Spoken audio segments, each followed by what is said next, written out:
দিছো তুমি, আমি তোমার বান্দা, আমারে তাড়ায় দিলে আমি যাবো কই?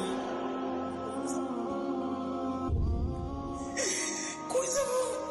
তুমি ছাড়া মাফ করবে কে বলো? কার কাছে যাওয়া ভিক্ষার হাত পাতবো বলো? কি দোয়া শিখাইয়া দিচ্ছেন নবী ভাই, কি দোয়া শিখাইয়া দিচ্ছেন? ওইভাবে মালিককে বলেন না একা একা,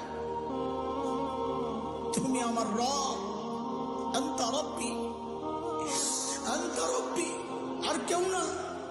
পাপ করছি তো তোমারই করছি, নাফরমানি করছি তো তোমারই করছি, আর কারো করি নাই।